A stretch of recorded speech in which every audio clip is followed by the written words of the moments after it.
नमस्कार, आदाब। Crime petrol the burning cases श्रृंखला के आज के एपिसोड में आप सबका स्वागत है।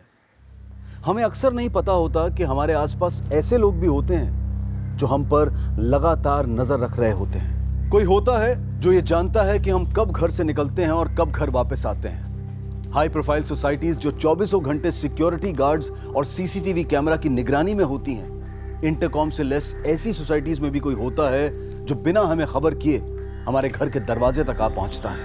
आज का एक केस साल 2012 में मुंबई की एक हाई प्रोफाइल सोसाइटी में घटी, जिसने पूरे शहर का ध्यान अपनी ओर खींच लिया। और इस घटना के बाद कई नए कानूनी निर्देश जारी किए गए, लेकिन ये नए कानूनी बदलाव उन जिंदगियों के जख्म नहीं भर पाए जो इस घटना के असल भुक्तभोगी थे।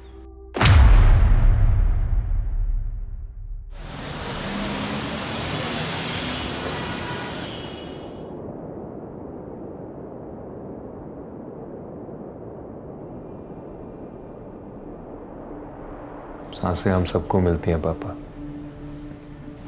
जिंदगी तो वो होती है जो सिर्फ अपने लिए नहीं, अपनों के लिए जी जाती है। जाना सबको खाली हाथ ही होता है, पर जो अपनों के लिए कुछ काम करके जाता है, संतुष्टि उसे ही मिलती है। अब ऐसी बातें क्यों कर रहे हो अभी? क्योंकि मैं भी किसी को कुछ नहीं दे पाया पापा, ना आपको, ना माँ को, ना पियाली को।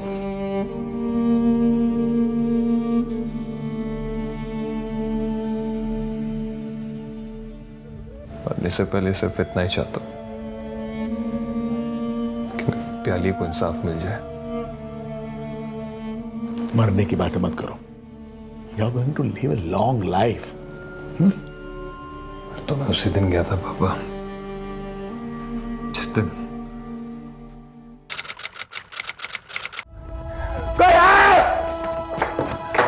कोई दरवाजा खोलिए प्लीज। कौन है प्लीज? कोई है? कोई है?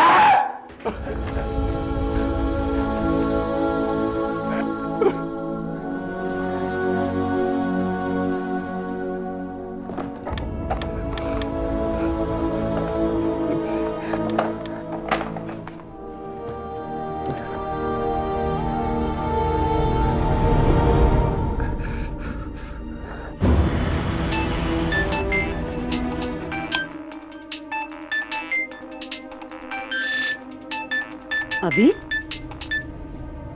हेलो। पियाली क्या क्या हुआ पियाली को? हाँ কি হয়েছে? माँ, पियाली का खून हो गया माँ। क्या?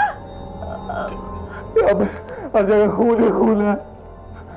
मैं आया था तो दरवाजा खुला हुआ था और मेरी प्याली खून में से निकल गई थी। पापा, मुझे अभी तक यकीन नहीं हो रहा है कि मैं प्याली को उस हाल में देखूंगा। आज भी मुझे अपने हाथ प्याली के खून में सने हुए दिखते।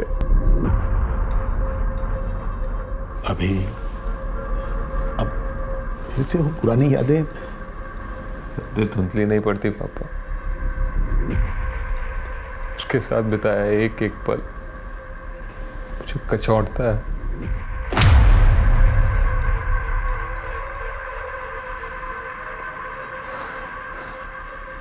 और ये सच की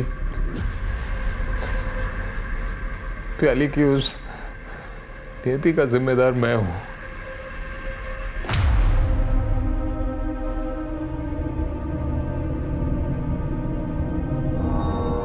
आपकी इनके साथ आखिरी बार कब बात हुई थी?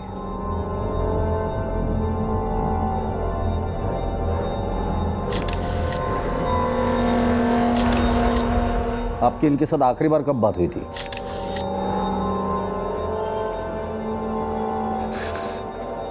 रात को हुई थी सर। मैं ऑफिस में था।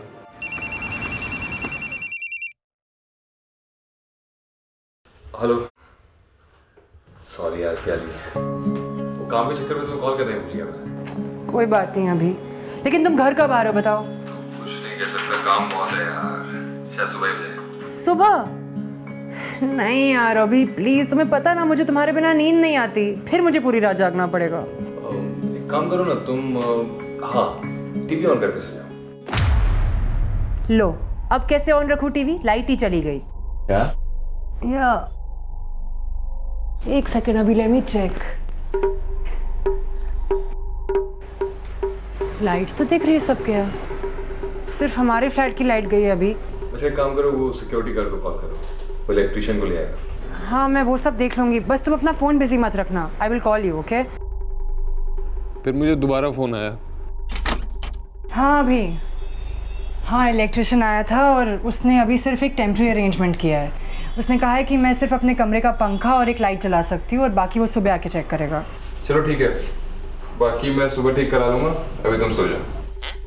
Good night. फिर मैं सुबह 5 बजे के करीब घर आया।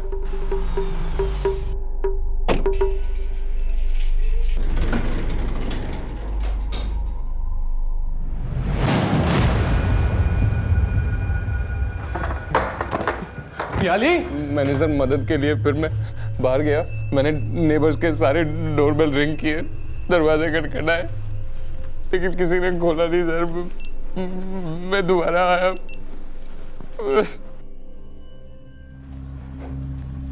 सर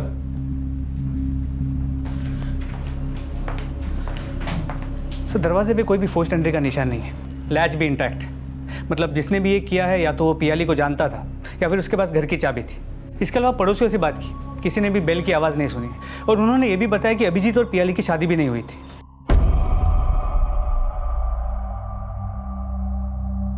हमें पता चला कि आप दोनों की शादी नहीं हुई थी। इन दोनों की शादी हुई नहीं थी, लेकिन होने वाली थी। ये दोनों लिव इन में थे। आप कौन? सर मैं इसका फ्रेंड, एडवोकेट शशांक। पड़ोसियों ने हमें बताया कि उन लोगों ने कोई भी डोरबेल की आवाज़ नहीं सुनी थी, ना ही आपके चिल्लाने की। सर मैं बाहर गया था, मैंने एक एक का दरवाजा खटखटाया था, डोरबेल रिंग की थी, सीढ़ियों तक गया था चीखता हुआ, मदद के लिए गुहार मांग रहा था, कोई नहीं आया। घर की चाबी आप दोनों के अलावा और किसके पास होती है? किसी के पास नहीं होती, एक मेरे पास होती है, एक इसके पास होती है। लेकिन घर में पियाली की चाबी तो कहीं भी नहीं मिली।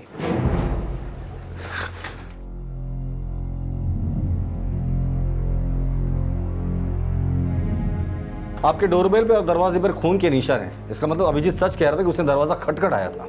सर हमारी एसी बहुत पुरानी है और आवाज़ भी बहुत करती है और हमें पता ही नहीं चला कि दरवाजे पे कौन कौन आते हैं, कौन कौन खटखटाते हैं। और हाँ, रोज़ की तरह जब मैं 6:30 बजे उठा और दरवाज़ा खोला तो पता चला कि अभिजीत ने बताया था कि इलेक्ट्रिशियन 2 बार आया था। तो इलेक्ट्रिशियन और सिक्योरिटी गार्ड दोनों से पूछताछ करो और इस अभिजीत के ऑफिस में पता करो ये वाकई ऑफिस में था और निकला कितने बजे। इसके कॉल रिकॉर्ड निकालो, बिल्डिंग का CCTV फुटेज है वो भी चेक करो। जनरली लिव इन में रहने वाले कपल्स के साथ ये प्रॉब्लम काफ़ी बार होती है। इस अभिजीत को पुलिस स्टेशन बुला लो। सर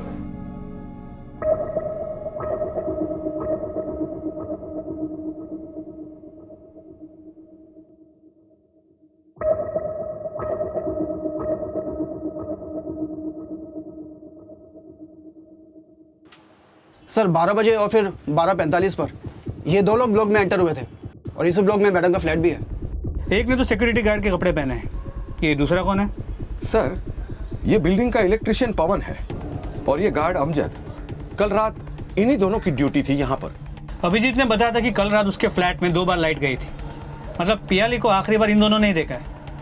कहाँ रहते हैं ये दोनों? ये इलेक्ट्रिशियन तो यहीं बाजू में रहता है और गार्ड थोड़ी दूरी पर रहता है। मैं इसी को फोन लगाने की कोशिश कर रहा हूँ लेकिन उसका फोन स्विच ऑफ आ रहा है। कल रात की सोसाइटी की सभी CCTV कैमरास के फुटेजेस को चेक करो और ये इलेक्ट्रिशियन और ये गार्ड, इन दोनों से मुझे मिलना है। सर वैसे तो मैं 10-11 बजे तक आ जाता हूँ, पर कल ऑफिस में बहुत काम था तो आते आते सुबह के 5 बज गए सर। देखिए ना, बराबर कल ही आपको ऑफिस में लेट हुआ, कल ही आपके घर की लाइट गई और कल ही पियाली जी का मर्डर हुआ। बड़ा अजीब इत्तेफाक है नहीं? कल रात तुम अभिजीत के घर 2 बार गए थे, फिर भी उसके घर की लाइट ठीक नहीं हुई। क्यों साहब कल मेन लाइन में कोई प्रॉब्लम था और 2 बार लाइट भी गया था साहब। जब दूसरी बार लाइट गया था तो मैंने मैडम को पंखा चालू करके दिया था। मैडम आपका मीटर बार बार ट्रिप कर रहे हैं। अब एक काम कीजिएगा, अपने घर के हाई वोल्टेज ऑन मत करिए। ज़्यादा प्रॉब्लम है तो बस एक काम कीजिएगा, अपने बेडरूम का पंखा या बल्ब ये रात को ऑन कर सकते हैं बस। मैंने मैडम को कहा था मैं सुबह के कनेक्शन ठीक करेगा, फिर मैं वहाँ से चला गया। उसके बाद क्या हुआ मुझे कुछ नहीं पता, सच्ची बोलता साहब। मेरी गलती है सर। जब प्याली का फोन आया था कि घर में लाइट नहीं है तो मुझे कहना चाहिए था कि घर पे किसी फ्रेंड को बुला ले या उसके घर चली जाए। मैंने नहीं कहा। पता नहीं क्या क्या गुजरी होगी सर उस। क्या क्या सा होगा यही जानने के लिए तो तुम्हें यहां बुलाया है।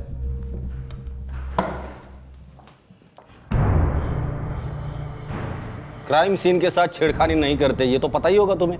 सर मैं क्या करता सर, मुझे कुछ समझ में नहीं आया उस टाइम क्या नहीं आ रहा। कहानी तो बड़ी समझदारी से बनाई तुमने, फिर मम्मी को फोन, फिर पुलिस को फोन। अमजद यही रहता? जी साहब। कहाँ है वो? बुलाओ उसे। साहब रोज तो मुझसे पहले आ जाता था, आज पता नहीं क्या हुआ साहब। जब मैं घर आया ना तो उसका सामान है साहब और ना वो है। घर की तलाशी लो।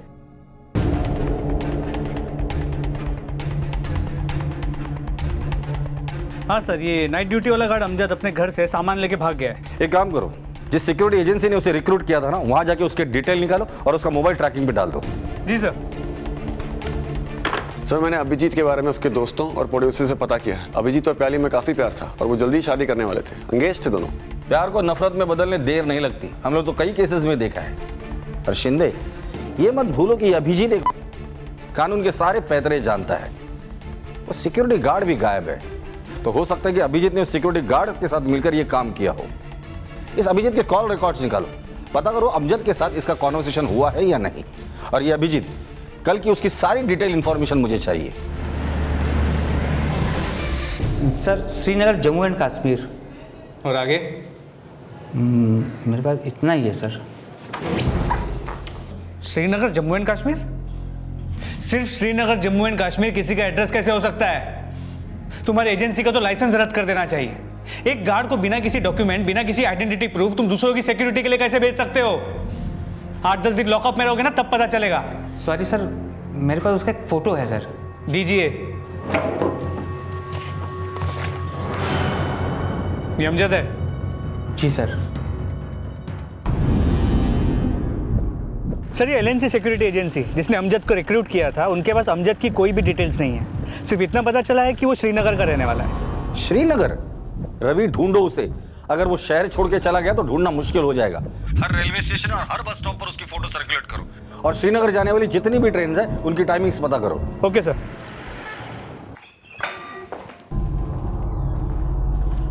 तो तुम और प्याली शादी करने वाले थे? जी, बहुत जल्द। इनफैक्ट शॉपिंग की लिस्ट भी बना ली थी, कार्ड भी छपने वाले थे। तो इन सब के बीच ये अमजद कहां से आया? Amjad? Why are you hitting me? अब मार क्यों रहे हैं मुझे? याद नहीं आ रहा है ना तुझे? तेरे बिल्डिंग का सिक्योरिटी गार्ड अमजद। क्या? Security guard? हाँ सर, वो प्याली अक्सर बताती थी कि कोई सिक्योरिटी गार्ड उसे घूरता रहता है। पोस्टमार्टम रिपोर्ट के हिसाब से उसके साथ सेक्सुअल असॉल्ट नहीं हुआ है, सिर्फ फिजिकल असॉल्ट हुआ है।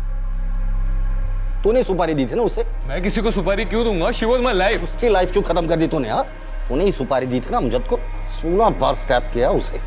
चल बता, कहां भगा के रखा है उसे? बोल अमजद कहां है? सर मैंने अभिजीत के ऑफिस से पता किया।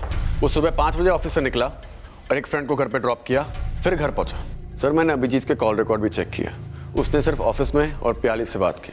एक कॉल माँ को गया था सुबह, उसके अलावा उसकी किसी से बात नहीं हुई। सर अमजद गार्ड से उसकी बात कभी नहीं हुई। ठीक है, जाओ तुम। Okay sir.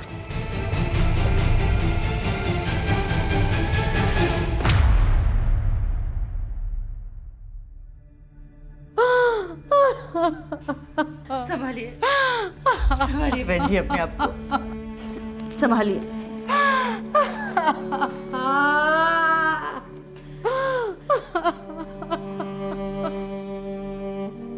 डॉक्टर ने कहा है कि वो पियाली की बॉडी 2 घंटे के बाद हमें सौंप देंगे। 16 बार स्टैब किया उसने मेरी पियाली को। ऐसी क्या दुश्मनी थी उसके साथ?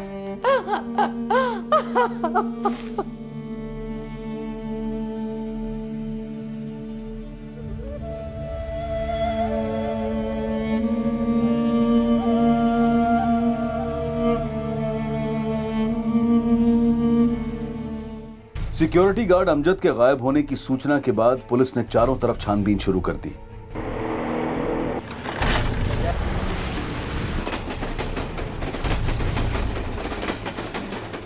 और मुंबई पुलिस ने अमजद को जल्द ही बोरीवली स्टेशन से गिरफ्तार कर लिया, जहां से वो कश्मीर भागने की फिराक में था।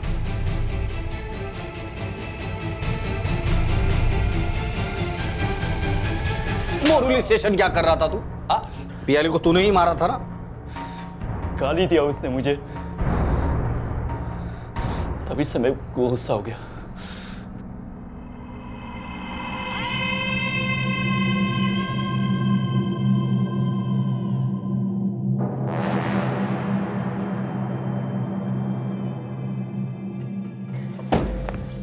हे, क्या घूर रहे हो तुम? क्या हुआ मैम? मैं तो अपनी ड्यूटी कर रहा हूँ, कहाँ घूरा आपको?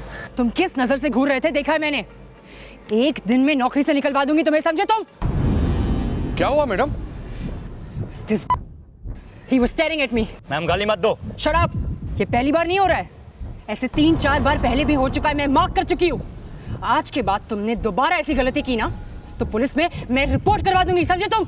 देखो अमजद, पहले भी तुम्हारी 2-4 कंप्लेन आ चुकी है, इसे आखिरी वार्निंग समझो, वरना तुम्हारी कंपनी में ऐसा स्ट्रॉन्ग लेटर लिखूंगा कि पूरे मुंबई में कहीं गार्ड की नौकरी नहीं कर पाओगे, समझे?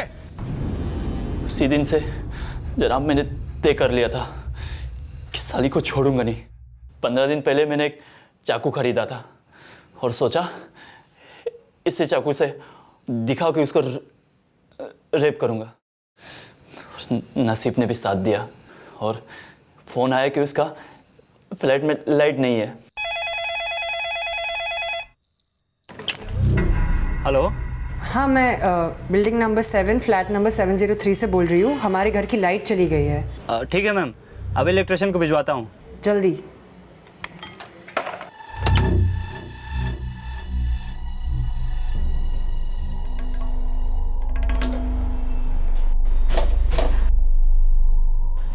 भाई जल्दी करना। कर रहा हूँ पापा। साहब नहीं है अभी तक? नहीं, वो सुबह आएंगे। अब चेक कीजिए मैम।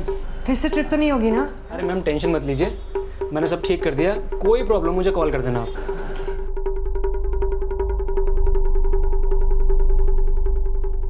तब मैंने सोचा कि आज हाथ में आया हुआ मौका जाने नहीं दूंगा।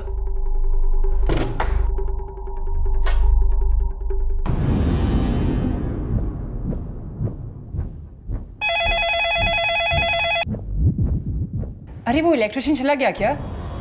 लाइट फिर से चली गई।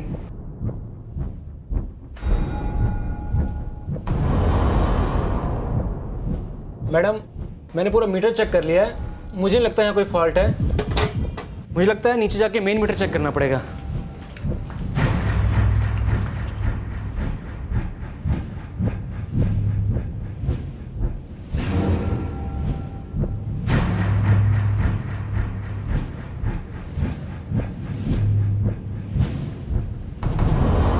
आपका मीटर बार बार ट्रिप कर रहा है। अब एक काम कीजिएगा, अपने घर के हाई वोल्टेज ऑन मत करिए। ज़्यादा प्रॉब्लम है तो बस एक काम कीजिएगा, अपने बेडरूम का पंखा या बल्ब ये रात को ऑन कर सकते हैं। बस मॉर्निंग में आऊँगा और सब ठीक कर जाऊँगा, आप टेंशन मत लीजिए।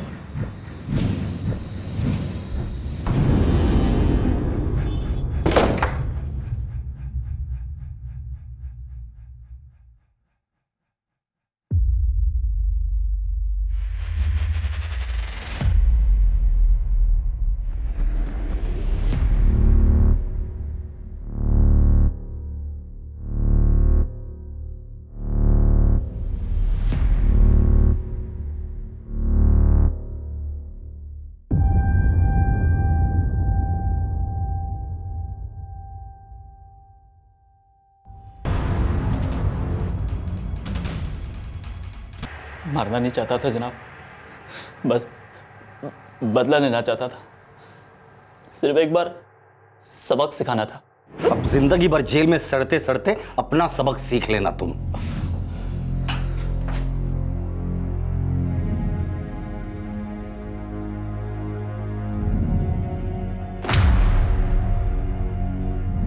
अमजद के कन्फेशन के बाद पुलिस ने उससे प्याली के फ्लैट की चाबी और उस मर्डर वेपन को भी बरामद कर लिया जो उसने उसी बिल्डिंग के 3rd फ्लोर पर छिपा दिया था जिसमें प्याली रहा करती थी। अमजद के दोस्तों के बयान से यह सामने आया कि अमजद ने कई महीने पहले ही प्याली से बदला लेने का मन बना लिया था, लेकिन उसके अंदर की इस विकृति को भांपने के बावजूद वो खामोश रहे। अमजद ने अपने बयान में कहा कि प्याली ने खुद उसे इस अपराध के लिए उकसाया था, जबकि सच तो यह है कि उसकी विकृत मानसिकता को आंकने के बाद भी प्याली ने सावधानी नहीं बरती और उसके अपराध का शिकार हो गई। अमजद तो अपराधी है ही, लेकिन उसके साथ साथ बिल्डिंग के मेंबर्स और वो सिक्योरिटी एजेंसी भी अपराधी है जिनके पास अमजद के नेटिव प्लेस से जुड़ा कोई भी डॉक्यूमेंट नहीं था। साल 2012 में हुए इस केस ने ये सवाल खड़े किए कि जिन लोगों को हम अपनी बिल्डिंग, अपनी सोसाइटी, अपने ऑफिसेस की सुरक्षा के लिए अपॉइंट करते हैं, अगर वो ही हमारी सुरक्षा के लिए खतरा बन जाएं तो फिर विश्वास किस पर किया जाए। और तब ये कानूनी निर्देश जारी किए गए जिसमें सिक्योरिटी गार्ड्स, घरों में काम करने वाली मेड्स, ड्राइवर्स और हेल्पर्स की पुलिस वेरिफिकेशन करवाना हाउसिंग सोसाइटी, सिक्योरिटी एजेंसीज और हाउस ओनर्स के लिए कंपलसरी कर दिया गया और ऐसा ना करने पर जुर्माने का भी प्रावधान रखा गया। अमजद को सजा सुनाई जा चुकी थी, लेकिन ये केस यहाँ खत्म नहीं हुआ था। इस केस में ऐसे कई और घुमाव आने वाले थे जो पूरी मुंबई पुलिस के लिए एक बड़ी चुनौती बनने वाले थे। यहाँ तक कि मुंबई पुलिस की भूमिका पर भी कई बड़े सवाल खड़े होने वाले थे। लेकिन प्याली की हत्या अभिजीत और उन दोनों के परिवारों की जिंदगी का वो काला अध्याय बनने वाली थी जिसकी कल्पना में पहले एक खुशहाल जिंदगी की कल्पना की गई थी।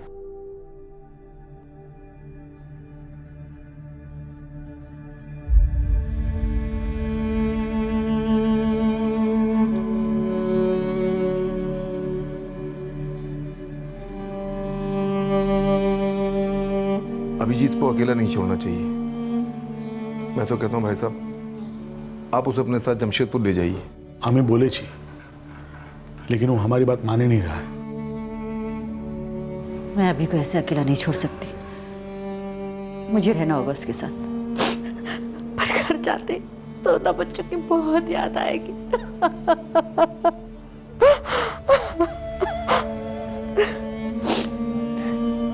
कितनी खुश थी मेरी प्यारी अभी के साथ, ख्याल रखिएगा उसका।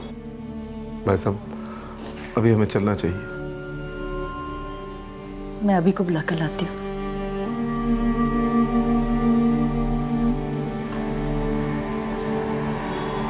अभी प्याली के माँ बाबा जा रहे हैं, चलो उनसे मिल लो।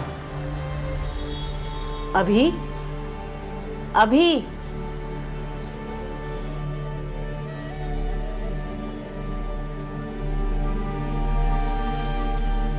तो ख्याल रखिएगा अपना। बेटा, तुम भी जमशेदपुर चले जाओ। नहीं अंकल, मैं ठीक हूँ। चली गई इसका मतलब ये नहीं है कि कोई नहीं है आपका। मैं हमेशा हूँ आप दोनों के लिए। तुम भी तो हमारे बेटे ही हो, ख्याल रखना अपना।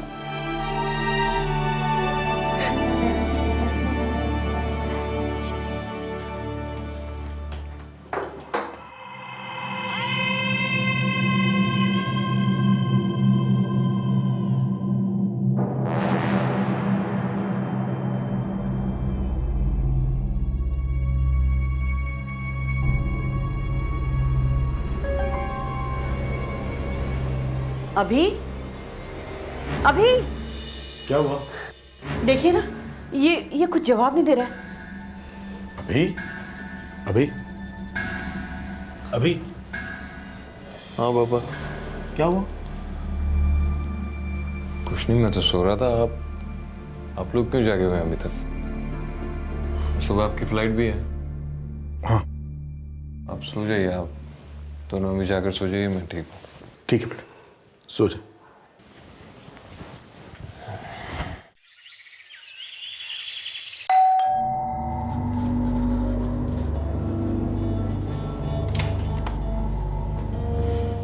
कैसा है?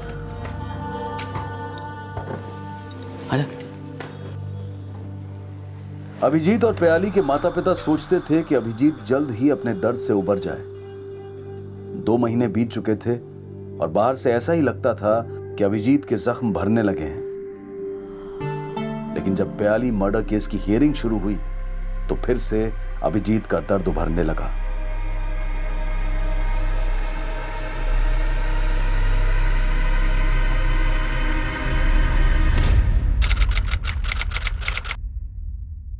बयान देने के बहाने ही सही, फूट फूट के रोया तो। पियाली के जाने के बाद अपने आप को कभी एक्सप्रेस ही नहीं कर पाया था। अम्मी देखिए आशी, कहीं जाग तो नहीं गया?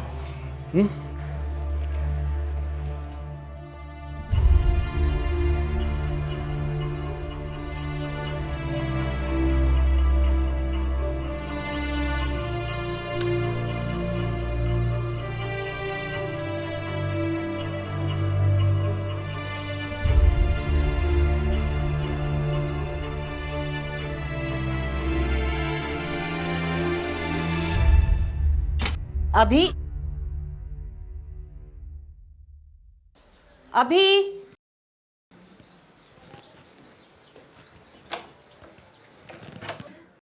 अभी अभी अभी अभी क्या हुआ मुनमुन? अभी अभी है नीचे। हाँ नहीं, यहाँ तो नहीं दिखा। क्या हुआ? वो अपने कमरे में भी नहीं है। आंटी आप परेशान मत होइए, मैं कॉल करके देखता हूँ वो कहाँ है।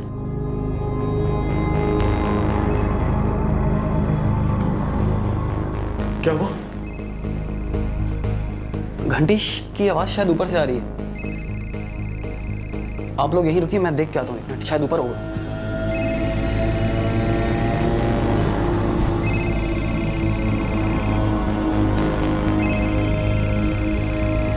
उसका फोन तो यही है। फोन यही है मतलब? आंटी आप यहीं पे रहिए, हम और अंकल देख के आते हैं, आप परेशान मत होइए। हाँ तो तुम ये घर पे ही रहना। हाँ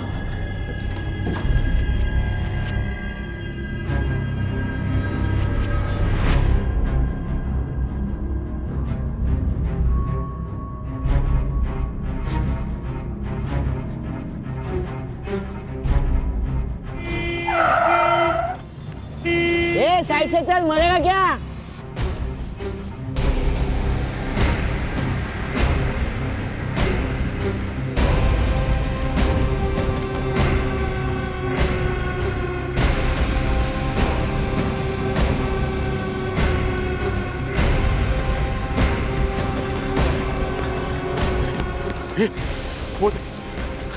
अभिजीत अभिजीत अभिजीत अभिजीत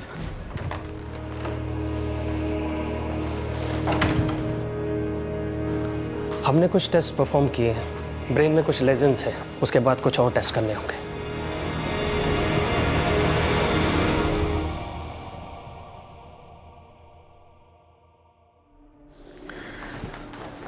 मैं खुद एक डॉक्टर हूं,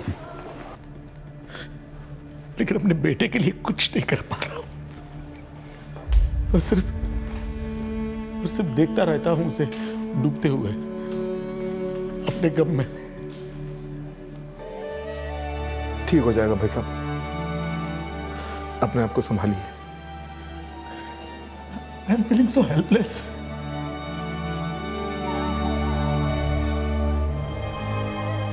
अभिजीत की हालत दिन ब दिन बिगड़ती जा रही थी। एक बीमारी से दूसरी बीमारी उसका जिस्म और दिमाग एक साथ कई पीड़ाओं से घिरता जा रहा था और उसके माता पिता की फिक्र नाउमीदी से घिरती जा रही थी।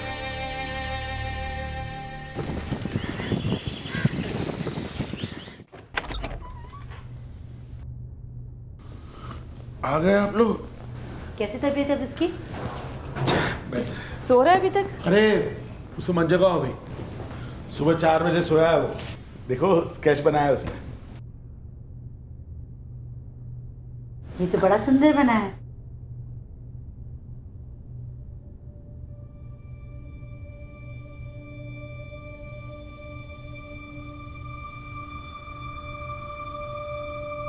अभी डॉक्टर को बुला। मैं बुलाता हूँ। अभी आइए। देखिए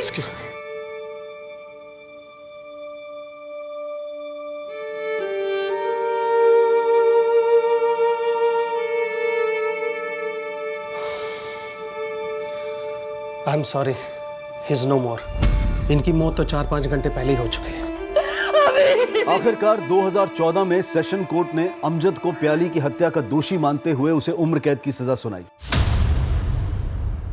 लेकिन प्याली के माता पिता इस फैसले से खुश नहीं थे, क्योंकि वो चाहते थे कि अमजद को सजाए मौत मिले। उस अमजद ने सिर्फ पियाली को नहीं मारा, अभिजीत की मौत का भी वही जिम्मेदार है। मैं, आप दोनों और मुनमुन जो अधमरे से जी रहे हैं, उसके लिए भी वही दरिंदा जिम्मेदार है। उसे तो फांसी होनी ही चाहिए। मैं तो खुद हैरान हूं जजमेंट से भाई साहब। और वो ये कैसे कह सकती है कि जिसकी बेटी को 16 बार चाकुओं से मारा गया हो, रेता गया हो, वो वहशी दरिंदा, उसको फांसी नहीं मिलनी चाहिए। और वो ये कैसे कह सकती है कि ये केस रेयरेस्ट ऑफ रेयर नहीं है। और वो जज बोलती है कि पियाली की पहनावे ने उस वैश्य को उकसाया उसका रेप करने के लिए। This is ridiculous. प्रोसिक्यूशन ने जल्द ही हाईकोर्ट में अपील की और कोर्ट से मांग की कि अमजद को सजाए मौत दी जाए। लेकिन मार्च 2016 में ही उनकी उम्मीद खत्म हो गई, जब अमजद को पुणे की जेल से पैरोल मिल गई। और अमजद इतना शातिर अपराधी था कि वो पैरोल जंप करके गायब होने वाला था। कश्मीर? सर, आप जानते हैं कि कश्मीर के हालात कैसे हैं? उसको वहां से पकड़ के लाना कितना मुश्किल है। आपको क्या लगता है वहां की गवर्नमेंट उसे ढूंढने में आपकी मदद करेगी? हम पर भरोसा रखिए, वो आदमी ज्यादा दिन आजाद नहीं रहेगा। I promise you.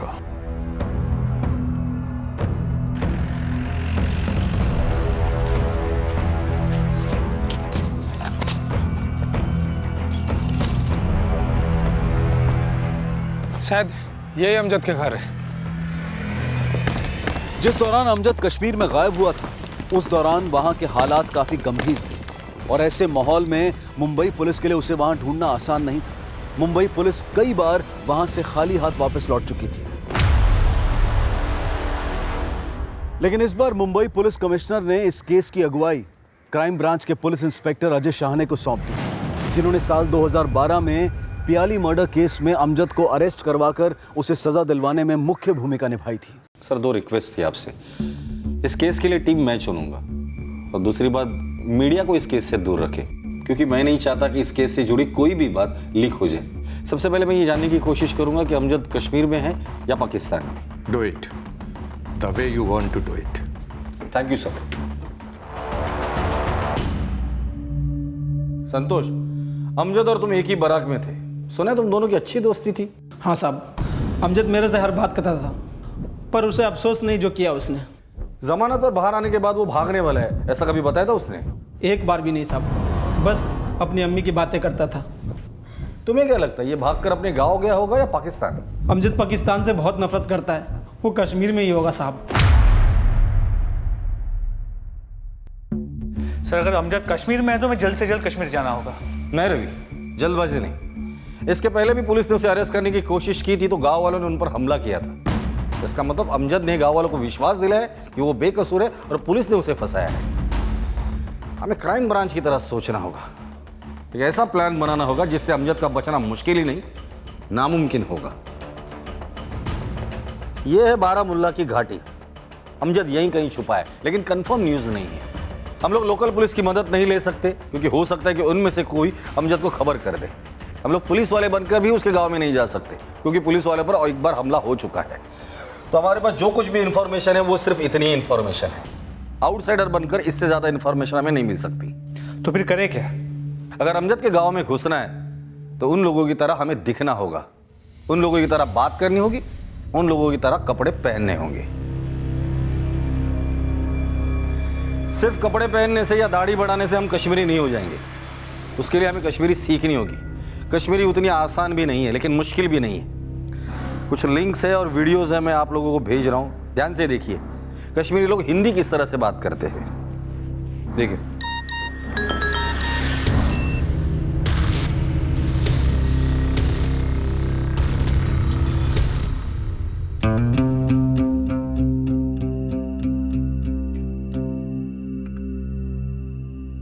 कशीर मोकलेवेन प्रत जाऊचू भोज ही भोज। अब कौन कहेगा इसे जन्नत पर की फिरदौस। हम कश्मीरियों का तो जीना मुश्किल हो गया है। बाकी चाय चमू Jos पे उन्हें शीना वीन आके ही खबर आयत क्या दलील आ गई है शीन उस ब्रोह काल पे वहाँ गुतो आज पे वहाँ सिर्फ गुलमर्ग शीन ब्रोह काल उस अजी शीन वीन पे वहाँ शेशर का अस गसो गुलमर्ग चकरस क्लियर गया था कि ज़वरिया शीन टन से वालेकुम अस्सलाम वालेकुम अस्सलाम अच्छा बकायत माने बीच खुश चाय सो मतलब तो शुक्रिया बे मैं बस गुलमर्ग करो तिल चक्रा से अहम तदियो शीन यहाँ मकलिया सोरी है वक्त okay sir, thank you sir, thank you.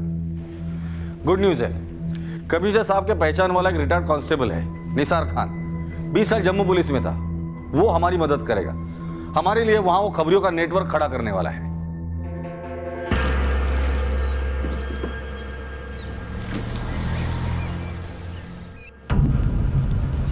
जनाब, ये हमजा है और ये कलाम। जनाब, ये हमजा जो है ना, ये टूरिस्ट गाइड का काम करता था, लेकिन अभी हालात बुरे हैं, इसलिए इसके पास कोई काम नहीं है। लेकिन उधर की सब खबर रखता है, ये रोज कहाँ आना जाना है इसका। और ये कलाम उधर से सस्ते में कपड़े लाता है और इधर बेचता है। शुक्रिया खान साहब। जनाब, फिक्र मत कीजिए, हम दो की चार आंखें हैं और हमारे साथ हमारे कई दोस्त भी हैं, सबके सब भरोसेमंद। गुड। जैसे ही खबरों का नेटवर्क खड़ा हो जाएगा, हमारा काम शुरू हो जाएगा। अमजद मियां, जल्दी मिलते हैं तुझे तेरे शहर में।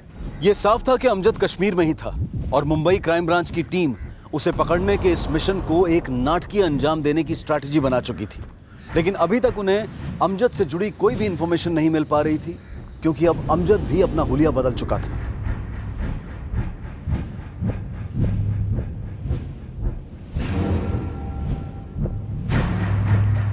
अरे अमजद, आज रात का क्या प्लान है? प्लान क्या? दिन में धागों को रंगीन बनाना और रात में रात को रंगीन बनाना। और क्या काम है ज़िंदगी में अपना? जनाब, पता चला है अमजद के 3 भाई और हैं, कबीर, सलीम और कैसर। अमजद की कोई खबर? जनाब, अभी घाटी में फसाद चल रहा है, माहौल बहुत तंग है, कुछ देर रुकना पड़ेगा। माहौल ठंडा होते ही खबर मिल जाएगी। ठीक है रवि। शुक्रिया रवि, मुझे लगता है अमजद के 3 भाई हमें अमजद तक पहुंचाएंगे।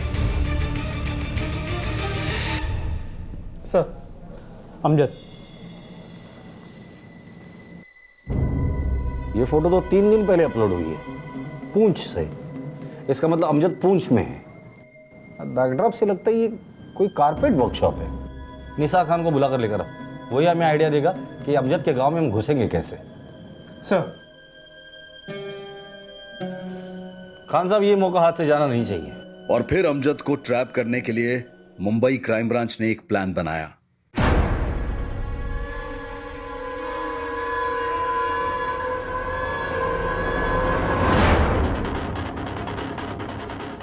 दिल्ली में एक कंपनी है कपड़ों का, उनको कश्मीरी कारपेट बनाने का बहुत बड़ा कॉन्ट्रैक्ट मिला है। असगैस जाए ते नफर। हमें जगह भी चाहिए और मजदूर भी। पैसा सबको मिलेगा, हमारा गारंटी है। ठीक है, डील पक्की, काम हो जाएगा। पुलिस इंस्पेक्टर अजय शाह ने को इस बात का पूरा विश्वास था कि अमजद उनके झांसे में जरूर फंस जाएगा और वो उस फेक एक्सपोर्ट ऑर्डर को पूरा करवाने के लिए दूसरे कारीगरों के साथ रोजगार के लिए वहां जरूर आएगा।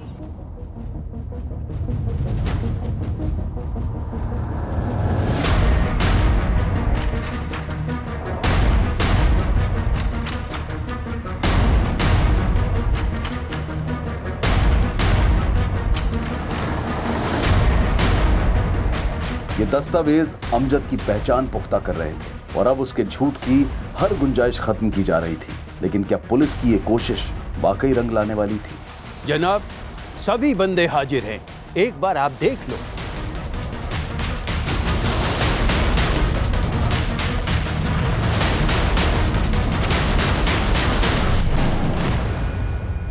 बाजा ने बाहर ले जाना।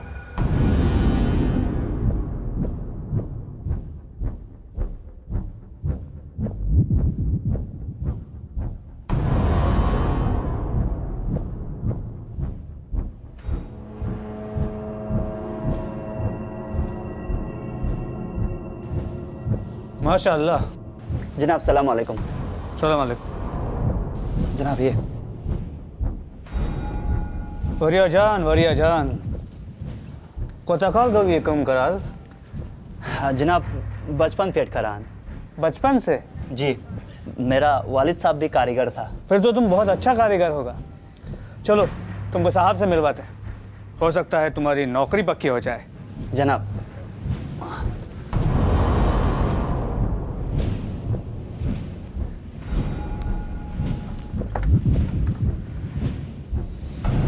कारीगर हाजिर है जनाब। क्या सफर शुवारी दूर अमजद। साना साहब आप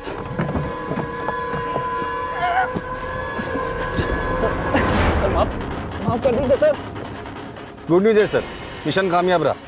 अमजद को पकड़ लिया हमने, नेक्स्ट फ्लाइट से मुंबई आ रहे हैं। हवाई जहाज से सफर किया है कभी? उड़ने का बहुत शौक है ना तुझे? चल तेरा ये शौक भी पूरा कर देते हैं हम।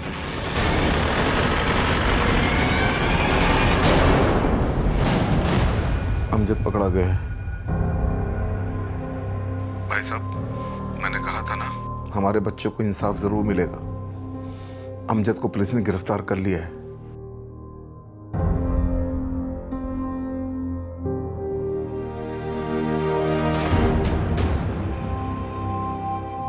पियाली मर्डर केस के अक्यूज अमजद को पैरोल जंप करने के लगभग 1.5 साल बाद मुंबई क्राइम ब्रांच ने आखिरकार सितंबर 2017 में कश्मीर से अरेस्ट कर लिया।